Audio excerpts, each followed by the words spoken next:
परम पूज्य गुरुदेव परमानंदनीय माता जी सूक्ष्म रूप से विद्यमान है। नमन करता हूँ, मानव मात्र को प्रणाम करता हूँ दोस्तों। और आदि शक्ति माँ गायत्री जो प्राण के रूप में बिजली की तरह आँखों से ना दिखाई देने वाली शक्ति, जिस शक्ति के कारण धरती पर प्रत्येक जीव जंतु वृक्ष वनस्पति जिसको प्राणी कहते हैं, उन सब में प्राण रूप से जो विद्यमान शक्ति है वो आदि शक्ति माँ गायत्री है। तो दोस्तों अब चाहे वो भारत में रहते हैं, चाहे वो पाकिस्तान में रहते हैं, चाहे अमेरिका में रहते हैं, चाहे अफ्रीका में रहते हैं, चाहे अरब में रहते हैं, मानव चाहे कोई कहीं भी रहता है, लेकिन वो मानव दोस्तों प्राण से संचालित है। और जो ये प्राण हैं, प्राण का जो नाम है वो है गायत्री। दोस्तों परम पूज्य गुरुदेव ने आदि शक्ति माँ गायत्री को बड़े सरल ढंग से सुंदर ढंग से हम लोगों को समझाया है। गे प्लस त्रि, गे बोलते हैं प्राण को, त्रि बोलते हैं धारण करने को। तो जो प्राणी प्राणों को धारण कर लेता है वो प्राणी कहलाता है, जो प्राण को धारण कर लेता है और उसका जीवन शुरू हो जाता है। दोस्तों अब ये चाहे सारे संसार में मानव आज वो चाहे हिंदू हैं, मुस्लिम हैं, सिख हैं, ईसाई हैं, पारसी है, जैन हैं, धरती पर इतने सारे प्रकार के चाहे कोई भी मानव है, चाहे वो हिंदी जानता है नहीं जानता है, संस्कृत जानता है नहीं जानता है, अंग्रेजी जानता है नहीं जानता है, चाहे वो कुछ भी नहीं जानता है, लेकिन जो लोग वो अपना जीवन जी रहे हैं दोस्तों, जो वो प्राण ले रहे हैं, वो प्राण ही वो गायत्री है, वो शक्ति है। तो यहाँ किसी भी प्रकार का भ्रम शेष नहीं रहना चाहिए। दोस्तों सारे संसार के जो जितने भी मानव तो है ही है, लेकिन धरती पर दोस्तों उस परमात्मा सत्ता ने, उस क्रिएटर ने जितनी ये क्रिएशंस की हैं धरती पर, दोस्तों इन क्रिएशंस को करने के पहले सृष्टा विचार करता है।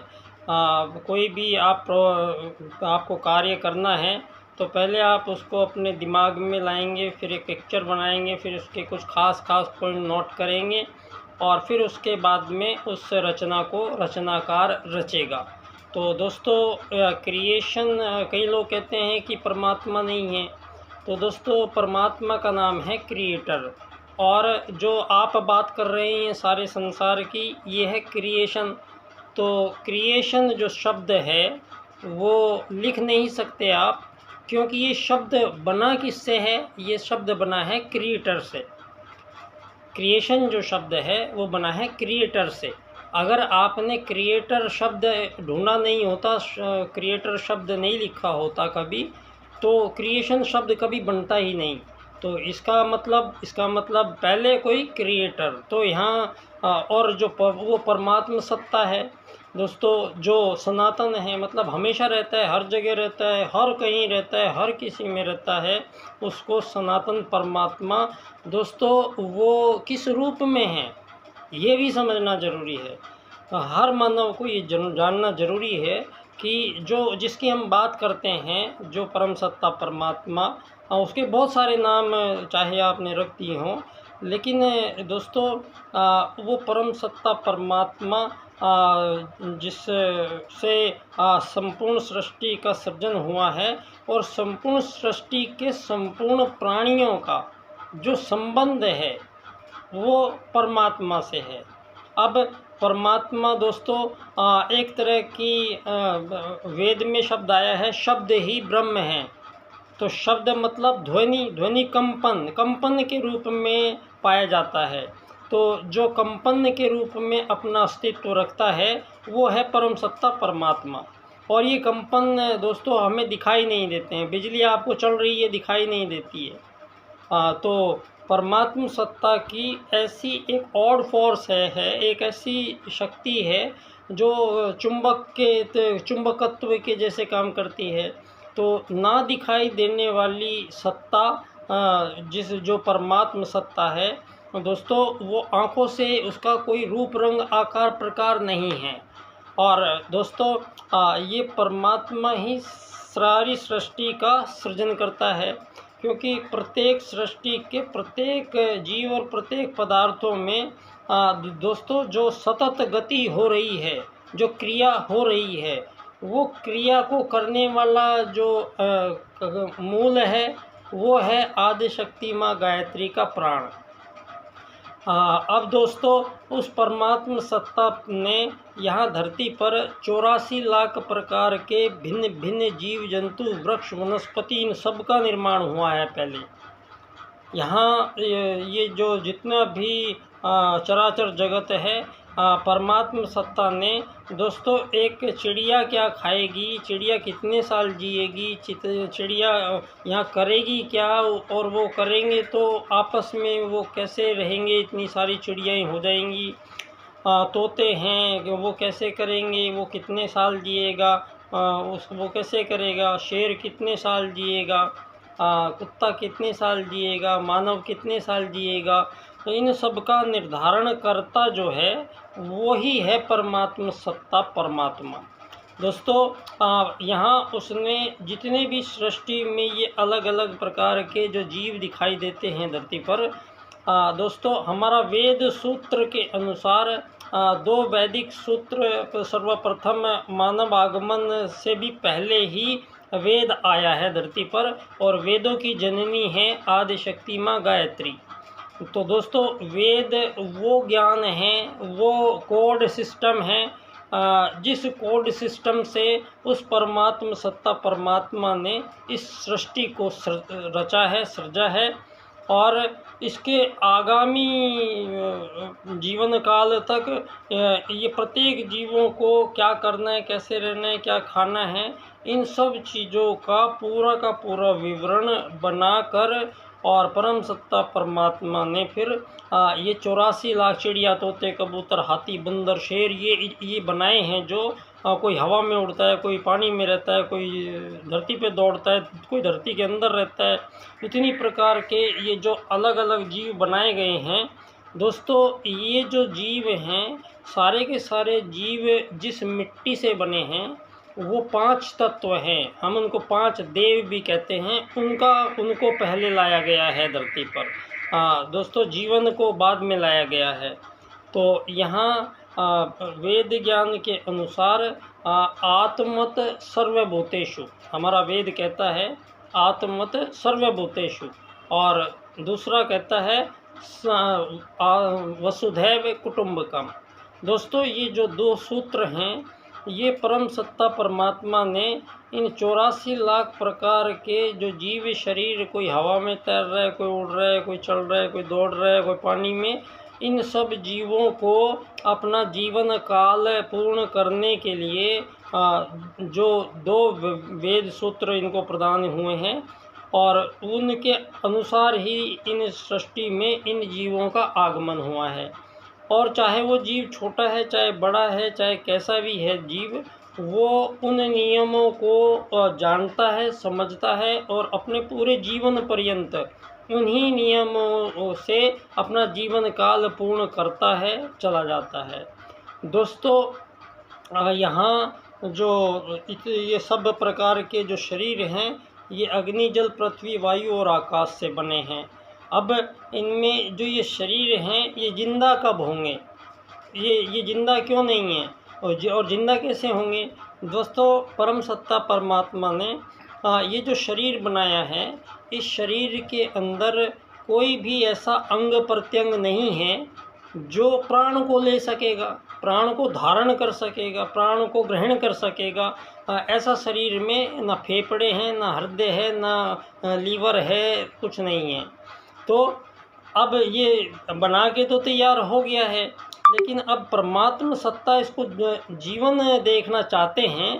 तो दोस्तों अब आएगा कोई, इसमें कहीं से कोई आएगा तब इसकी सोची जाएगी। ये शरीर ऐसे ही पड़ा है, और ये शरीर सब पड़े हैं ऐसे ही।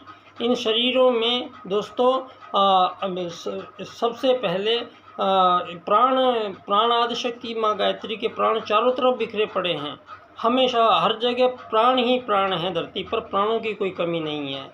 अब ये जो शरीर हैं, ये उन प्राणों को धारण करना है तो जीवन चलेगा।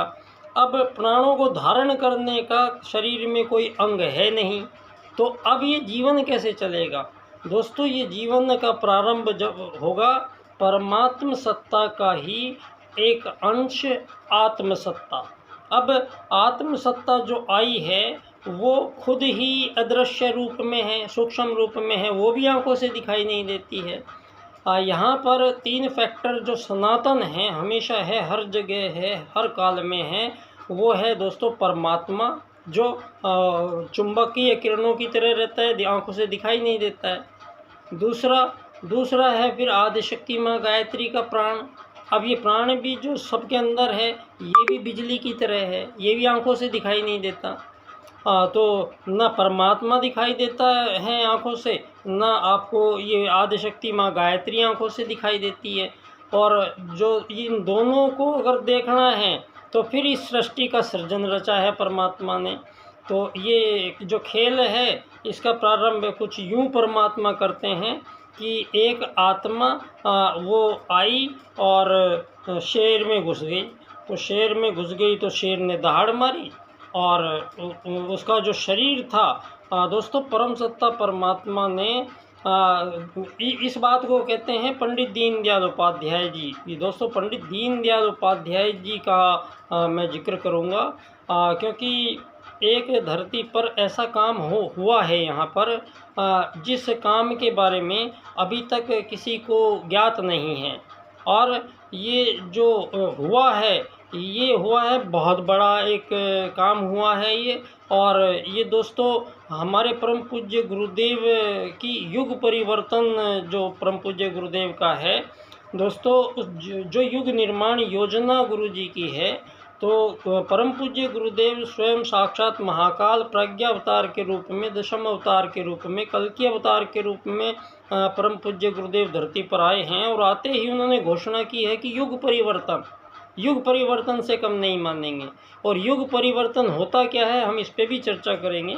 लेकिन वो शक्ति आई और उसने सारे संसार के संपूर्ण मानवों को दोस्तों एक नए युग में प्रवेश कराने का उन्होंने घोषणा की।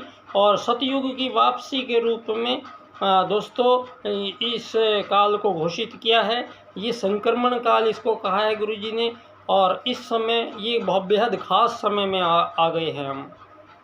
आज हम जो आपसे बात कर रहे हैं, आज हम एक ऐसी स्थिति में हैं, 2024 इसको साल है ये, 2024 और 26 के बीच में परम पूज्य गुरुदेव ने बहुत पहले ही कह रखा है कि इनके 24 और 26 के बाद में यहाँ स्पष्ट होने लगेगा धरती पे कि सतयुग की वापसी हो रही है। तो दोस्तों ये जो अब समय है, ये उस भारत की उस सत्ता का जागरण है, भारत के उन सनातन पुरुषों का जागरण है। अब ये भारतीय विश्व मानव को जो पैदा करने वाला देश, और जिसको संपूर्ण सृष्टि से जिसका सरोकार, वो मानव धरती पर यहाँ आए। और उनके जो अंशज पूर्वज हमारे जो अंशज आज हम हैं, हम आज अपने पूर्वजों से बहुत दूर चले गए हैं। और इसका कारण मानवों का दोस्तों, प्रथम बार जब धरती पर मानव आया है तो यहाँ ये जो पिछले 2-2.5 हज़ार साल हैं, इन 2-2.5 हज़ार सालों में एक ऐसा सेटअप बिठाया गया है कि इस सेटअप में ही सारी दुनिया को नचाया गया है। यहाँ दोस्तों ये बताया गया है, विज्ञान से बताया गया है, प्रमाणित करके कहते हैं, बताया गया है कि मानव का जन्म यहाँ धरती पर पहले एक कोशिकीय जीव थे, फिर बहुकोशिकीय जीव आए, फिर वो मछली बना, मछली से फिर बंदर बना, बंदर से फिर इंसान बना। तो ये जो वो अपनी डार्विन विकासवाद की अवधारणा ये प्रस्तुत की गई है, चार्ल्स डार्विनवाद के अनुसार, दोस्तों ये मानव को भी एक जानवर का ही प्रारूप बताकर और सारी दुनिया में एक ऐसा भ्रम चल गया कि धरती पर मानव को कुछ आता नहीं था, आग जलाना नहीं जानता था, कुछ नहीं जानता था, वो जंगली जानवरों का शिकार करता था। दोस्तों ये जितना भी ये सब आया है, ये क्या करता था आदमी, ये इन 2000 वर्षों में ही ऐसा है ये मानव। और यहाँ मानव पहले से हैं, इस बात को ये कोई मानने में तैयार नहीं था। और जो हमारा ये हमारे भारतीय संस्कृति की बड़ी विशेषता है दोस्तों।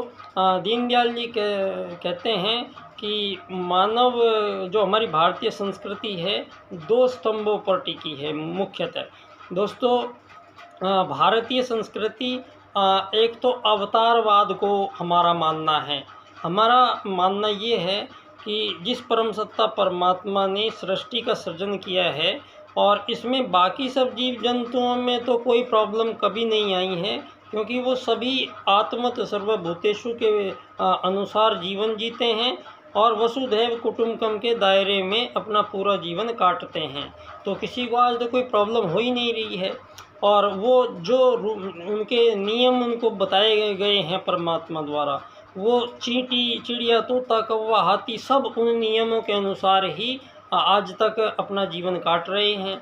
दोस्तों इस एक ही प्रजाति के जीव में जो जीव आपस में जो व्यवहार कर रहे हैं वो आत्मत सर्वभूतेषु का व्यवहार कर रहे हैं।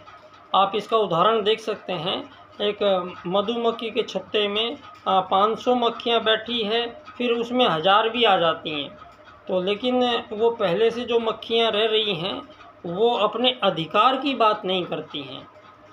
अपने अधिकार की, हमारा अधिकार है, इस पे आप नहीं ले सकते हमारी जगह। दोस्तों ये कहने के किसी के पास अधिकार नहीं है कि किसी से कोई भी तुलना करके और कोई भी विभेद आपस में एक ही प्रजाति के जीवों में किसी भी प्रकार का विभेद परमात्मा को स्वीकार नहीं है दोस्तों। और ये यहाँ पे क्या हुआ, आत्मत सर्वभूतेषु को इन 2000 सालों में बिल्कुल साइड में रख दिया गया है। और वसुधैव कुटुंबकम की बात करते हैं ये लोग, लेकिन जहाँ आत्मत सर्वभूतेषु की सिद्धि नहीं होगी वहाँ वसुधैव कुटुंबकम इनके लिए एक मनोरंजन का एक केंद्र है इन बड़े नेताओं के लिए कि G20 थी हमारे देश में। आदरणीय प्रधानमंत्री जी ने G20 में 20 देशों को बुलाया और ऊपर लिख दिया वसुधैव कुटुंबकम। दोस्तों ये बिल्कुल गलत है और ये किसी को अधिकार नहीं है ऐसा करने का। क्यों?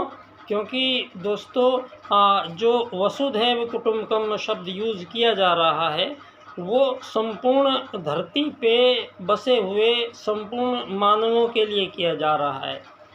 और जहाँ संपूर्ण धरती के संपूर्ण मानव होंगे वहाँ पर इस शब्द को लिखा जा सकता है वसुधैव कुटुंबकम। यहाँ तो केवल 20 देश आने थे और 20 में भी नहीं आए, वो दो या 3 देश शायद नहीं आए थे, चीन भी नहीं आया था। और आपने वसुधैव कुटुंबकम बहुत सक्सेसफुल सारी दुनिया में बता दिया। दोस्तों अधूरे सूत्रों से ये राजनीतिक लोग जो सारी दुनिया को आज किसी मानव की समझ में ये बात नहीं आ रही है कि ये जो दुनिया में आपस में मानवों के देशों के पहले तो देशों के युद्ध छिड़े हुए हैं, प्रत्येक देश एक दूसरे का दुश्मन है और हज़ारों सालों से बस ये लड़ते चले जा रहे हैं मानव। यहाँ कत्लेआम ही कत्लेआम मचा रखा है मानव ने। मानवों के बीच इतने विभेद पैदा हुए हैं, उसी के कारण दोस्तों यहाँ मानवों को गुलाम बनाया गया। और इन 2-2.5 हज़ार सालों की कहानी है सारी ये। तो मानवों को गुलाम भी बनाया गया, फिर मानवों को यहाँ हथियार बना के बेचे गए, फिर आपस में लड़ाया गया, फिर एक जो जीत गया फिर उसको धरती पे एक सीमा रेखा खींच दी अवैध अतिक्रमण करके, और सीमा रेखा खींच के और उसमें इंसानों को भर दिया और बाहर लिख दिया आज़ाद देश। और आज़ाद किस लिए हुआ ये देश? कि आपको एक सर्टिफिकेट मिलेगा। तो सर्टिफिकेट देने वाला, आज़ादी बांटने वाले लोग यहीं बैठे हैं, वही लोग हैं जो प्रारंभ से ही येन केन प्रकारेण इन 2500 वर्षों में चंद लोगों ने दोस्तों अपने दिमाग का उपयोग करके और सारी मानव जाति को इतना अज्ञानता में झोंक दिया है कि सारी मानव जाति दोस्तों अपना पूरा जीवन काट लेती है, लेकिन उसको कुछ समझ नहीं आ रहा है। यहाँ जो काम हो रहे हैं पे, यहाँ धरती पे सबसे मूर्खतापूर्ण जो काम हो रहा है वो कौन सा है? धरती पे सबसे मूर्खतापूर्ण कार्य है कि मानव यहाँ धरती को खरीद और बेच रहे हैं। यहाँ धरती को बेचने वाले भी बैठे हैं, खरीदने में वाले भी बैठे हैं, और जबकि ये हो नहीं सकता है, किसी में औकात ही नहीं है धरती को खरीदने बेचने की। और उसकी आवश्यकता क्या थी दोस्तों? इन सब ये जो धन आधारित जीवन पद्धति इन 2000 सालों में इन्होंने बनाई, और धन आधारित जीवन पद्धति से पूंजीवाद को जन्म दिया। और इस पूंजीवाद को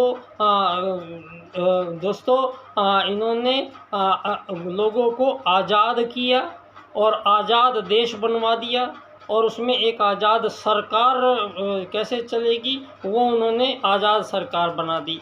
अब ये आज़ाद सरकार सब देशों में लेकिन ये दोस्तों उस देश के मानवों की जो मुद्रा है, जो धन है, पैसा है, उस देश का किसी भी देश के प्रधानमंत्री, राष्ट्रपति या किसी के पास अधिकार नहीं है कि अपने देश की मुद्रा की कीमत वो तय कर सके। तो ये दोस्तों आज़ाद होने से पहले ही जितने भी आज़ाद देश किए गए हैं उन सब से भारत को 1947 में आज़ाद कहते हैं ये लोग, लेकिन 1942 में ही इन लोगों ने भारत से हस्ताक्षर कराए थे कि जो आज़ाद देशों की जो आगे तुम्हारी राजनीति चलेगी वो चलेगी पूंजीवाद से, और पूंजीवाद को जन्म दिया है पश्चिम ने। ये बात हमें समझाते हैं पंडित दीनदयाल उपाध्याय जी। अब ये बात तो चल रही है सारी दुनिया में पूंजीवाद पूंजीवाद, इसके विरोध भी बहुत किया लोगों ने, और बहुत आज भी हर जगह असंतुष्ट लोग कई बार पूंजीवाद के खिलाफ चिल्लाए हैं। लेकिन दोस्तों इसको पहले समझना पड़ेगा, ये जो पूरा प्रकरण है पूंजीवाद कैसा, तो इसके लिए दोस्तों मैं आपको एक छोटी सी अपनी एक सच्ची कहानी बताता हूँ। दोस्तों जब हम छोटे थे 5, 6, 7 साल के, तो मेरा गांव है पश्चिमी उत्तर प्रदेश में तुगाना गांव। तो वहाँ दोस्तों उस गांव में ना बिजली थी, ना कोई ट्रैक्टर था, ना किसी प्रकार की गाड़ी थी, ना रेडियो थी, ना साइकिल थी, ना घड़ी थी। दोस्तों किसी भी प्रकार का गांव में कोई उपकरण नहीं था, और खेतीबाड़ी गाय बैल भैंस से होती थी, और हम लोग किसान थे, खेती करते थे। तो दोस्तों हमने जब 7 साल का था मैं, तो हमने देखा कि हमने अनाज जो उगाते थे, तो अनाज जब कट जाता था तो खेत में ढेर लग जाता था। तो जब वो ढेर लग गया तो मैंने देखा कि हमारे गांव के बहुत सारे लोग अलग अलग जो काम करते थे, कोई नाई था, कोई धोबी था, कोई तेली था, कोई लोहार था, कोई सुनार था, कोई कुम्हार था, कोई नाई था, कोई दोस्तों घोड़े वाला था, एक परचून वाला था, एक कपड़े वाला था। तो ये जो सब वो लोग सब आए और वो अपने आप उसको अनाज में से तोल के अपने अपने बोरे में भर लिया और बोरे उठा उठा के चले गए। तो दोस्तों बस ये हुआ था उस टाइम, और हमारे गांव में 2000 लोग रहते थे। 2000 लोगों में सभी तरह की जातियां थी, सभी तरह के लोग थे। और दोस्तों अब काम हमें जो भी आवश्यकता पड़ी, हमें मिट्टी के बर्तन चाहिए, कुम्हार के पास चले गए, उन्होंने बना के दे दिए। लोहार के पास गए, लोहे से जो चीज़ बननी थी वो बना के दे दी। दाढ़ी वाला हफ्ते में 2 बार आके घर पे काट के चला गया। और सामान ला रहे हैं कोई परचून का, वो लेके आ गए।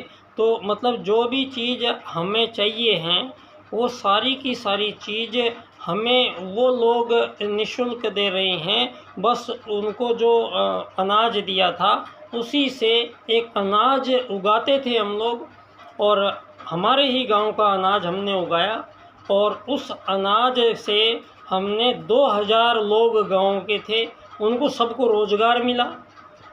बच्चों को भी रोज़गार मिला, बूढ़ों को भी रोज़गार मिला, सब हर आदमी को काम था। ये जो रोज़गार शब्द है ये हमारे देश का नहीं है, तो रोज़गार बेरोज़गार की कोई कल्पना नहीं है हमारे यहाँ पे। पंडित दीनदयाल उपाध्याय जी स्पष्ट करते हैं अर्थायाम आर्थिक लोकतंत्र से। तो दोस्तों पंडित दीनदयाल जी कहते हैं मानव को 2 अधिकार परमात्मा ने देकर भेजा है।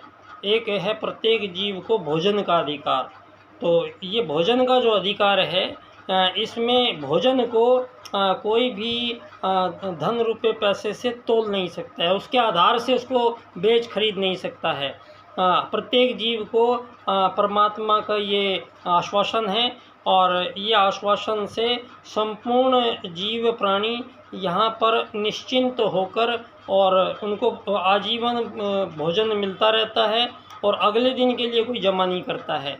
तो इतना यकीन उनको है, और वो उनका पेट भरता है और वो सब जिंदा रहते हैं, और कभी उनको कोई व्यतिरेक नहीं आया है। ये सारा व्यतिरेक पैदा किया है ये दोस्तों पूंजीवाद ने, धन आधारित जीवन पद्धति जो नहीं थी हमारे यहाँ। हमारे गांव में जो आर्थिक नीति थी वो थी पारिवारिक आर्थिक नीति, वो थी नैतिकता की नीति। मानव उस समय यहाँ धनवान बनना हमारे लिए कोई ज़रूरी नहीं था। हमारी जो भारतीय संस्कृति है या वो सदा से ही सादा जीवन उच्च विचार पे योग में जीवन मार्ग अपनाया गया है। यहाँ इंद्रियों के ये आनंद के लिए यहाँ मानव इसके लिए पूर्ति प्रयास और प्राप्ति नहीं की गई है, यहाँ पर योग मार्ग अपनाया गया है। तो यहाँ आपके इंद्रियों के सुखों को तो ज़बरदस्ती मारना पड़ता है और योग के रास्ते पर ले जाना पड़ता है, तब जाके मानवीय जीवन की जो खजाना है मानव जीवन का वो तब खुल पाता है। उसके लिए मानव को बिल्कुल बहुत तैयार करना पड़ता है दोस्तों। यहाँ मानव कोई ऐसे ही नहीं आ गया है, और इतना जो जिस तरीके से आ गया है और यहाँ पर जिस तरीके से उलझाया गया है, तो उलझाट कुछ ऐसी पैदा की गई हैं कि दोस्तों दीनदयाल जी अर्थायाम में कहते हैं कि मानव दोस्तों कोई किसी से कोई वस्तु लेता है या देता है तो वो आदान प्रदान जो होता है उसके बदले में कोई लेने देने का विधान यहाँ परमात्मा ने नहीं बनाया है। यहाँ पर सिर्फ देने का ही विधान है। ये सारी सृष्टि एक दूसरे को कुछ ना कुछ दे रही है और बदले में कोई कुछ नहीं ले रहा है।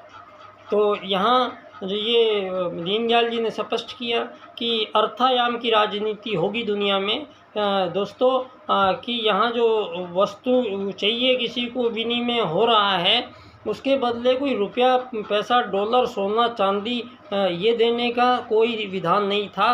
ये पश्चिम के द्वारा पैदा किया गया है। तो आज जितने भी देशों में जो भी मानव ये अमीर गरीबी के रूप में अवस्थित हैं और सारे संसार के मानव पूर्णतः अपने आप को केवल एक शरीर मानकर जीवन जीते हैं और उनके जीवन का लक्ष्य केवल शरीर के सुखों की प्राप्ति है। रोटी कपड़ा मकान दुकान शिक्षा स्वास्थ्य सम्मान ये चीज़ों के पाने के लिए मानव अपना बहुमूल्य जीवन और एक गलत ट्रैक पर जाने के कारण दोस्तों पूरा का पूरा जीवन अपना बर्बाद कर देता है और चलते टाइम दोस्तों इस दुनिया को अलविदा कह जाता है और एक भारी पश्चाताप के रूप में पता नहीं कब फिर पुनर्जन्म में मानव आएगा, क्योंकि भारतीय जो संस्कृति है उसका दूसरा मजबूत पक्ष है हमारा कि यहाँ पुनर्जन्म होता है। और ये तो अब बहुत जगह साबित हुआ, लाखों करोड़ों जगह साबित हुई है बात ये कि पुनर्जन्म होता है। तो दोस्तों जब हमें पुनर्जन्म में आना ही है तो यहाँ पर हमें आत्मत सर्वभूतेषु के सूत्र के सिद्धांत के अनुसार ही जीवन जीने का निर्देश दिया गया है। और जब आप आत्मत सर्वभूतेषु के सूत्र से चलेंगे तो फिर आपको पंडित दीनदयाल उपाध्याय जी परम पूज्य गुरुदेव का जो युग परिवर्तन है उसमें ये राजनीति जो दुनिया में हो रही है जिसका सबसे महत्वपूर्ण भाग है जीवन में, यही नियंता हो रखी है आज। जो प्रथम आर्य मानवों के बीच जब धरती पर सतयुग के बाद में प्रथम राजनीति की स्थापना की गई है, उस समय आर्यों ने 3 चुनाव किए थे। प्रथम था मानवों के बीच धर्म से चलना है या अधर्म से चलना है। तो धर्म से चलना है, आर्यों ने ये सेलेक्ट किया, अधर्म से नहीं चलना है। और धर्म अधर्म के बीच में कोई और शब्द हो ही नहीं सकता है। बावजूद उसके आज सारी दुनिया को एक ऐसा शब्द पकड़ा दिया गया है, धर्मनिरपेक्षता, जिसका अर्थ भी हमें शायद पता नहीं है, आज तक किसी ने शायद अर्थ पे गौर ही नहीं किया आप लोगों ने। जिसको धर्मनिरपेक्षता कहते हैं उसमें कहते हैं कि सभी धर्मों को मानने वाले। लेकिन दोस्तों धर्मनिरपेक्षता का मतलब होता है या तो मानव धर्म के सापेक्ष होगा तो साथ चलेगा धर्म के, और धर्म के निरपेक्ष होगा मतलब धर्म के विरुद्ध होगा तो धर्म से दूर चलेगा मानव। तो यहाँ आज भारत को कह रही है दुनिया कि ये धर्मनिरपेक्ष भारत है। तो धर्मनिरपेक्ष भारत मतलब धर्म के विरुद्ध चलने वाला भारत है। जिस भारत पे प्रथम मानव आया धरती पे, और प्रथम आगमन काल में ये डार्विन चार्ल्सवाद छोड़ दीजिए अब, क्योंकि अब नासा ने ये प्रमाणित करके दिया है कि यहाँ 5 से 7 हज़ार वर्ष पहले भारत में एक मानव निर्मित पुल मिला है जो श्रीलंका तक जाता है। और वो पत्थरों पर तैरने वाला पुल था जो अभी भी पानी के नीचे थोड़ा सा हिस्सा ख़राब हुआ है, बाकी वो सारा का सारा श्री राम सेतु पुल आज जब दिखा नासा के द्वारा और उसका परीक्षण किया गया तो नासा को ये आज मानना पड़ा कि यहाँ भगवान श्री राम 7,000 वर्ष पहले आए थे और उन्होंने वो पुल बनाया था। तो अब जो ये डार्विन और चार्ल्स कह रहे थे, अब ये बकवासबाजी जो हुई है दुनिया में, मानवों के बीच में षड्यंत्र हुए हैं, मानवों को मानव से बांटा गया है, जातियों में बटे, दुनिया पूर्व पश्चिम में बटी, अमीर गरीब मालिक नौकर में बटी, हिंदू मुस्लिम सिख ईसाई पारसी जैन में बटी, ओबीसी जनरल पता नहीं किस किस में बटी। तो आज दोस्तों ये लोकतंत्र जिसको आप कह रहे हैं, ये लोकतंत्र आखिर स्थापित कैसे करते हैं आप लोग, इस पर भी सोच लीजिएगा। ये जो लोकतंत्र, जिस देश में भी आप लोकतंत्र लेके आ रहे हैं, तो वहाँ पर जो मानवों के बीच एकता होती है, उस एकता को ये राजनीतिक दल बनते हैं और ये राजनीतिक दल अपने अपने लोगों को तोड़ते हैं और राष्ट्र की एकता को खंडित करते हैं। मानव की एकात्मकता को ख़त्म करता है आपका ये लोकतंत्र। क्यों? वहाँ पर मानवों को अलग अलग बरगला के और अलग अलग ग्रुप्स बन गए हैं। प्रत्येक देश में 2 या 3 ऐसे बड़े बड़े दल हैं जो सारी दुनिया में बार बार घूम फिर के वही आ जाते हैं राजनीति करने के लिए, क्योंकि राजनीति का जो ये प्रारूप बनाया गया है धन आधारित जीवन पद्धति का, और उसके बाद ये अब एक और घोर षड्यंत्र धरती पर हुआ है जो बिल्कुल ही नहीं हो सकता है। दोस्तों यहाँ जो मानव आए हैं धरती पर, तो यहाँ अर्थ, वेद में अर्थ कहा गया है, अर्थ कीजिए। तो अर्थ करने को वेद में कि मानव धरती पर जाएंगे तो मानवों को अगर कोई कष्ट या परेशानी वहाँ उपस्थित होती है तो सारे मानव आपस में मिलके उस समस्या का निराकरण करेंगे, निवारण करेंगे, समस्या का निराकरण करेंगे, उसी को अर्थ करेंगे कहा गया है।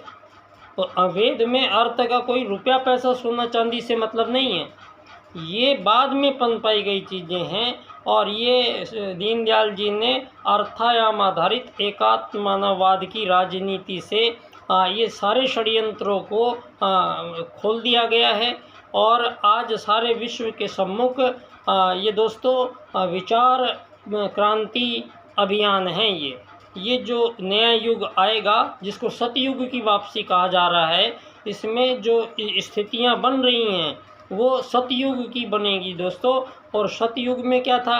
सतयुग में किसी भी मानव से, किसी भी मानव का किसी भी प्रकार का द्वेष, ईर्षा, दंभ, कंपटीशन नहीं था। वो आत्मत सर्वभूतेषु के सूत्र से सब एक दूसरे को अपने अक्ष मानते थे और यहाँ पर 1000 साल की आयु लेके आए थे। और 1000 साल के जीवन में दोस्तों न यहाँ राजा था, न यहाँ प्रजा थी, न दंड था, न दांडिक था। और जब धरती पर दोस्तों अब ये भी समझ लीजिए आप लोग कि सारे संसार में ये लोग कौन हैं और ये जातियाँ पातियाँ, ये धर्म वर्म क्या हैं, ये भी समझ लीजिए आप दोस्तों।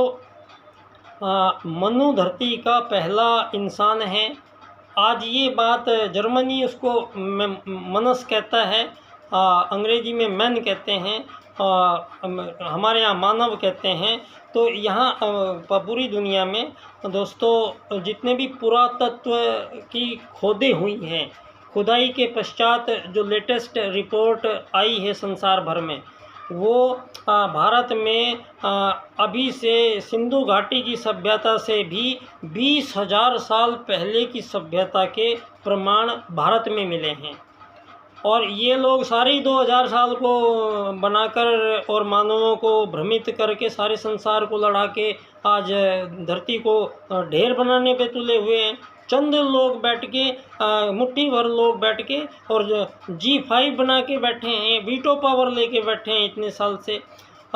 दोस्तों भारत की जनसंख्या सबसे ज़्यादा हो गई है विश्व में और भारत की भूमि से 3 गुना ज़्यादा ज़मीन अमेरिका ने कब्जा के रखी हुई है।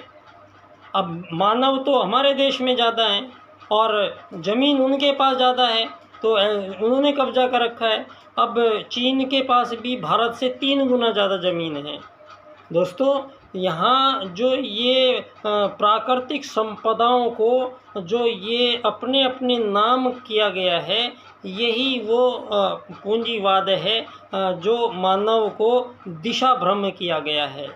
दोस्तों ना यहाँ मानव को कोई धरती खरीदने की औकात है भी नहीं और ख़रीदने की ज़रूरत भी नहीं है, लेकिन यहाँ जो ये जीवन की विकास क्रम जिसको कहा गया है, ये एक ऐसी सरकार नाम की चीज़ बनाई है।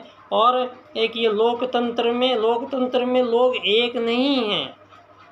यहाँ पर जब वोट डालने आता है तो यहाँ एक मालिक आता है तो 50 नौकर आते हैं, एक अमीर आता है तो वहाँ 1000 गरीब आते हैं, यहाँ एक साहूकार आता है तो वहाँ 2000 लेनदार आते हैं।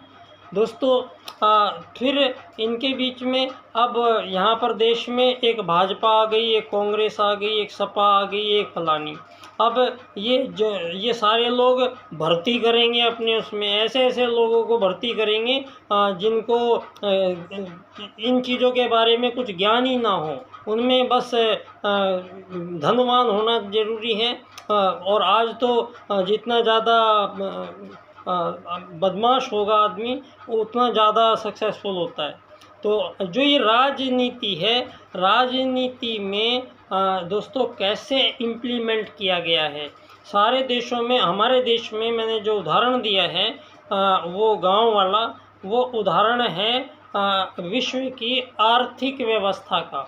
तो ये आर्थिक व्यवस्था थी, दीनदयाल जी कहते हैं हजारों लाखों सालों से मानवों के बीच में आदान प्रदान होता है वस्तुओं का, लेकिन कोई लेन देन नहीं है यहाँ पर। तो ये लेन देन का शुरुआत पश्चिम ने पूंजीवाद के रूप में, और खाने पीने की, रहने की सब चीज़ों को धन होगा तो मिलेगी, धन होगा तो नहीं मिलेगी। ये एक ऐसी यहाँ मानव को बिना मतलब की एक ऐसी फांस में डाल दिया है कि पूरा जन्म भर यहाँ उसका एक कृत्रिम चीज़ और जिसकी प्राप्ति का कोई निर्धारित नियम नहीं है।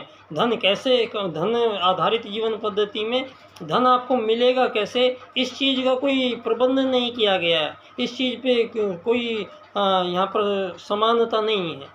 तो दोस्तों, इस सारी दुनिया में संपूर्ण असमानताएं जो हुई है वो हुई है राज की नीति बदलने से। जो धर्म आधारित राजकता की नीति प्रथम मानवों ने तय की थी दोस्तों, आज सारी राजनीति ही धर्म को चला रही है। उल्टा हो गया है काम। तो यहाँ ना तो कोई मालिक बनने आया है, ना कोई नौकर बनने आया है, ना यहाँ अमीर बनने आया है, ना यहाँ पर कोई गरीब बनने आया है। तो ये जो कृत्रिम रूप से विभाजन करके दुनिया को जो चलाया जा रहा है, ऐसे इस तरीके से जीने में 1000 साल हो, 2500 साल हो गए, चाहे 1000 साल तक और जीते रहो, तो यहाँ पे हो क्या रहा है? क्या यहाँ परमात्मा की जो चीज़ उसने सोच के सृजित किया है यहाँ पूरा संसार को, एकमात्र ये मानव नाम की चीज़ सारी सृष्टि को तहस नहस कर रहा है, सारे पर्यावरण को प्रदूषित कर दिया है, इतना उपभोग कर रहा है यहाँ प्राकृतिक संपदाओं का। 15% लोग सारी धरती को आज ऐसे राह पर दुनिया खड़ी है जहाँ अब तांडव शुरू होता है। अब सारी धरती पे मानवों का बच पाना मुश्किल दिखाई देता है। ऐसे काल में हम आज खड़े हैं। आज 3 युद्ध अभी चल रहे हैं। यूक्रेन रूस का 2 साल से युद्ध चल रहा है, और उससे पहले अफ़गानिस्तान इराक ख़त्म कर दिए गए थे बिल्कुल। अब ये ख़त्म हो रहे हैं। उधर गाज़ा पट्टी इज़राइल का चल रहा है, और अब ये सारे के सारे गुट बनाकर और सारे परमाणु बम तैनात हो चुके हैं। ये धरती पर ऐसा अंतिम परमाणु युद्ध होगा कि पता नहीं कब तक, फिर लाखों करोड़ों साल तक धरती पर कोई जीवन की संभावना नहीं बनेगी। तो यहाँ क्या हम मान लें कि ये ऐसा हो जाएगा? ये लोग तो कह रहे हैं ऐसा ही होगा, और सारे ही लोग लगे हुए हैं कहने पर। लेकिन यहाँ दोस्तों हम भूल जाते हैं एक बात, कि हम अदने से एकमात्र एक मानव हैं, और इस मानव को क्रिएट करने वाली शक्ति भी बैठी है, और उस शक्ति ने यहाँ स्पष्ट निर्देश दिया है कि जब अति होगी, धर्म कम होगा, धर्म फैलेगा, तो धर्म की स्थापना करने के लिए परमात्मा धरती पर पहली बार आना पड़ा था उनको। क्योंकि मानव दोस्तों सतयुग काल के बाद में धर्म अर्थ काम मोक्ष ब्रह्मचर्य ग्रस्त वानप्रस्थ संन्यास, ये 4 व्यवस्थाएं 4 तरीक़ों से ये प्राप्त करने का विधान, एक सर्वोत्तम मार्ग मोक्ष प्राप्ति का लक्ष्य लेकर मानव को प्रदान किया। और यहाँ फिर बहुत लंबे काल तक मानव कोई त्रुटि नहीं आई। फिर ये अब पिछला ये 2-2.5 हज़ार वर्ष हैं, ये सारी की सारी गड़बड़ें तब से आई दोस्तों। और मानवों को आज सारी दुनिया में इस धन आधारित जीवन पद्धति के कारण संपूर्ण मानवों के बीच युद्ध, शोषण, वध, हत्याएं, हिंसाएं, ये सारी दुनिया में ये आज की दुनिया चल रही है। तो क्या ये ऐसे चलेगी? नहीं, ऐसे नहीं चलेगी। अब क्यों? अब हो रहा है युग परिवर्तन। तो युग परिवर्तन में जो आपने हज़ारों सालों से यहाँ पे इकट्ठा किया है मटेरियल, ये सारा का सारा कूड़े के कचरे में बहा दिया जाएगा। यहाँ पर ये पूरा हो चुका है कंटेंट दोस्तों। परम पूज्य गुरुदेव का युग परिवर्तन 2 सूत्रों पर अवलंबित है पूर्ण रूप से, आत्मत सर्वभूतेषु और वसुधैव कुटुम्बकम। अब वसुधैव कुटुम्बकम को तो स्वयं परम पूज्य गुरुदेव सिद्ध कर रहे हैं, जो उन्होंने अखिल विश्व गायत्री परिवार के नाम से कर दिया है। इसका मतलब क्या हुआ?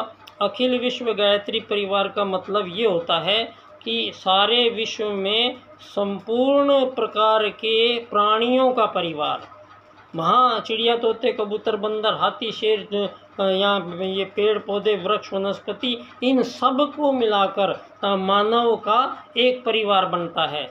और परमात्मा ने इसे ऐसा ही बनाया है। क्यों? क्योंकि ये जो जीव शरीर हैं, इनमें प्राण कौन लेगा? प्राण केवल आत्मा लेगा। तो आत्मा पहले शरीर में आएगा तो आदि शक्ति माँ गायत्री की बिजली शरीर में आनी जानी शुरू हो जाएगी और जीवन चल पड़ेगा। और मृत्यु के समय वो जो आत्मा है आपका, वो रिसीवर है जो प्राण का, वो रिसीवर चला जाता है तो रिसीव होता ही नहीं प्राण, फिर शरीर ले नहीं सकता कोई, तो उसी को मृत्यु कहते हैं। लेकिन उसमें जो वो आया था और जो चला गया उसका कोई जन्म मृत्यु नहीं होता है। और ये होता है एक शरीरों के साथ, और शरीरों को बदलना पड़ता है। वो यहाँ पर जो आत्मा अभी मानव में बैठी है वो अगले बार चिड़िया में बैठ जाएगी, तोते में बैठ जाएगी, कबूतर में बैठ जाएगी। ये वैज्ञानिक रूप से सत्य बात है। कैसे दोस्तों, चाहे चिड़िया, तोता, कबूतर छोटे जीव हैं, लेकिन ये सारे के सारे जितने भी जीव हैं ये मानव की सारी भाषाएं समझते हैं। चाहे हम अंग्रेजी में बोल रहे हैं, उर्दू में, हिंदी में, फ्रेंच में बोल रहे हैं इनके साथ, और जब भी हम इनके साथ बात करते हैं तो ये हमारी बात को समझते हैं। दोस्तों, इसमें आप देखा होगा सर्कस में एक मास्टर अपने इशारों से चिड़िया को भी, तोते को भी, हाथी को भी, शेर को भी, सबको केवल इशारा करता है और वो वैसा करके दिखाते हैं।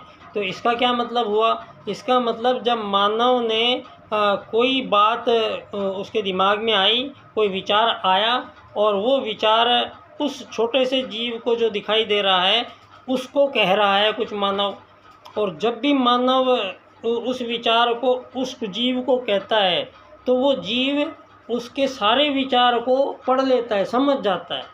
तो इसका मतलब क्या हुआ? इसका मतलब चिड़िया में दिमाग है या नहीं पता नहीं है, छोटा सा पिन भर होगा शायद, और हो सकता है मानव में थोड़ा बड़ा है और किसी में और बड़ा होता होगा। मतलब उससे नहीं था, मतलब जो चीज़ मानव कह रहा है तो मानव के अंदर से एक वाइब्रेशन निकल रही है, और वो वाइब्रेशन जो उस जीव के पास जा रही है, वो देखने में छोटा है लेकिन वो सारी की सारी बात जो समझ गया है हमारी, तो इसका मतलब वो जो आपकी आत्मा ने कहा है वो उस जीव की आत्मा ने सुना है, और उस जीव ने फिर आपके अनुसार कार्य करके दिखाया है। ये समानता नहीं होती, तो जो आप कुछ भी बोलोगे तो चिड़िया, तोते, कबूतर या घोड़े, हाथी, इनको कैसे आप ट्रेन कर पाते?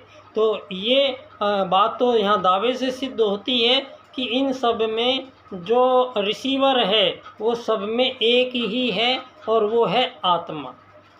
और ये आत्मा दोस्तों, आत्मा सर्वभूतेषु के सूत्र से ही सारी सृष्टि में संपूर्ण जीवों के मध्य पुनः विश्व में युग परिवर्तन हो रहा है, जिसके एक भाग है परम पूज्य गुरुदेव जो वसुधैव कुटुंबकम की सिद्धि कर दी है, और एक है आत्मत सर्वभूतेषु का सिद्धांत सूत्र, जिससे दुनिया को चलना पड़ेगा। और ये सूत्र धर्म में नहीं है। इस बार परम पूज्य गुरुदेव ने इस शब्द को दीनदयाल उपाध्याय जी को प्रदान किया, और दीनदयाल उपाध्याय जी ने इसको एकात्म मानववाद के राजनीतिक दर्शन के रूप में प्रस्तुत किया, और सारे संसार में मानव को, 8 अरब मानवों को केवल एक आत्मा मानते हुए, और सारे 8 अरब मानवों को एक ही रेखा में खड़े होंगे, सारी 8 अरब लोग एकात्म मानववाद की रेखा, और कोई रेखाएं नहीं, आगे पीछे वाले, ये पीछे वाले, ये बैकवर्ड, ये लो क्लास, ये सब बंद होगा धरती पे। अब ये जो जितनी भी भेद हैं मानवों के बीच में दोस्तों, ये युग परिवर्तन है। तो युग परिवर्तन में बड़ी बातें होंगी, छोटी बातों पे नहीं अब ठहरा जाएगा। तो आगामी जीवन दोस्तों पंडित दीनदयाल उपाध्याय जी के लिए ये है कि सारे विश्व के अलग अलग ये जो नेता लोग आज बैठे हुए हैं, इन सब को मैं बच्चा डॉक्टर दोस्तों सारे विश्व के संपूर्ण राजनेताओं को मैं ये आग्रह करता हूँ कि जिस प्रकार से आप लोग सारी दुनिया को चला रहे हैं पूंजीवाद से, दोस्तों मैं एक ऐसे राजनीतिक सूत्र की आप लोगों से चर्चा करना चाहता हूं जिससे दुनिया को एक इससे बिल्कुल विपरीत और अपने मानव को पुनः मानवीय प्रतिष्ठाओं पर उसको पहुंचाया जाएगा। और मानव का जो लक्ष्य लेकर आया है वो है मोक्ष प्राप्ति। यहाँ रोटी कपड़ा मकान नहीं है। तो यहाँ रोटी कपड़ा मकान जो चाहिए था मानव को, ये मानवों के लिए इसी को संघर्ष बनाकर खड़ा करती है राजनीति, जिसको कहते हैं पूंजीवाद। और दो ही चीज़ हो सकती है समाज में, जैसे पहले एक राजा थी, एक प्रजा थी, फिर बाद में एक सरकार थी और एक जनता थी। अब सरकार ही तो सारे काम करती जनता के। अब सरकार नहीं करेगी तो फिर सरकार क्यों बनी? अब सरकार ने क्या किया, और भी षड्यंत्र गहरा करके धरती पर एक प्राइवेट सेक्टर नाम का एक जिन्न खड़ा कर दिया। मानव को ही भगवान बना दिया यहाँ पे आपने। आज ये धीरू भाई अंबानी, ये 10, 20, 30 लोग हैं सारे विश्व के, ये सारी दुनिया को ये लोग चला रहे हैं आज। पूंजी क्यों? सारी आपके आज़ाद देश तो हैं, लेकिन आपके आज़ाद देशों की कीमत क्या है ये आप तय नहीं कर सकते हैं। और इनके षड्यंत्र देखिए कि आर्थिक वैश्वीकरणवाद के नाम पर मानवों को आज़ाद भी किया गया, और आज उसी आर्थिक वैश्वीकरणवाद के नाम पर इन पूंजीवादियों ने सारे संसार के जितने भी आज़ाद देश हैं, आज़ादी होते हुए भी आपकी सारी की सारी प्राकृतिक संपदाएं ये 10-20 लोग बैठे और सारे विश्व की सारी प्राकृतिक संपदाएं खरीद कर बैठ गए हैं, अपने कब्जे में कर बैठ गए हैं। और इस चीज़ का ये निषेध है दोस्तों। तो यहाँ पर बहुत बड़ा परिवर्तन होने वाला है। ये छोटा नहीं है, यहाँ पूरा जड़ से ही कटेगा मामला इस बार दोस्तों। तो यहाँ पर 8 अरब लोगों को कैसे रहना है, क्या करना है, कैसे उनकी पढ़ाई होनी है, क्या वो करेंगे यहाँ पर, इन सब बातों पर पुनर्विचार करके, और यहाँ पर परम पूज्य गुरुदेव के अनुसार 18 सूत्रों को परम पूज्य गुरुदेव ने लिखकर और नए युग का नया संविधान आप लोगों के सम्मुख प्रस्तुत कर दिया है। और इसको जो स्थापना होगी वो होगी एकात्म मानववाद के राजनीतिक सिद्धांत से। सारे विश्व की राजनीति जो आज चल रही है वो आपके पूंजीवादी लोकतंत्र के स्थान पर अर्थायाम आधारित एकात्म मानववाद की राजनीति की स्थापना के बाद दोस्तों ये सारे संसार को इस बार ये धरती पर हजारों सालों के जो युद्ध चल रहे हैं, सबसे पहले ये जो 2 सूत्र हैं दीनदयाल जी के, ये सारे संसार के सभी युद्धों का समापन एक ही दिन में करेंगे। सारी दुनिया के बीच में मानवों के बीच में यहाँ किसी भी प्रकार का कोई तनाव, द्वंद्व, ईर्ष्या, द्वेष, यहाँ जितना भी है ये सब खत्म हो जाएगा दोस्तों। धरती पर जितना भी गंदापन, नंगापन जो धरती पर हो रहा है, जो मानव के आचरण यहाँ जानवरों से बदतर हो गए हैं, इन सब को पुनः उस उच्च स्थिति में पहुँचाने का जो कार्य परम पूज्य गुरुदेव का है वो अपने समय पर या सही समय पर सही तरीके से यहाँ पर इम्प्लीमेंट होगा। तो मेरा आप लोगों से आग्रह कि दुनिया में एक ऐसी राजनीति आ गई है जो सारे संसार में ये गरीब अमीर बन के बेचारे लोग जो गली मोहल्लों में, हर घरों में टिसक के आत्महत्याएं कर रही है दुनिया, इस सारी दुनिया को एक ऐसे दुनिया में लेके जाना है जहाँ न रहेगा बांस, न बजेगी बांसुरी। दोस्तों सिद्धांत यही बनता है। और इस बार जितने भी पश्चिम के षड्यंत्र हैं और जितना भी मानवीय यहाँ जो डिस्टर्बेंस हो रखी हैं, वो सारी डिस्टर्बेंस बहुत इजीली सॉल्व कर ली गई है।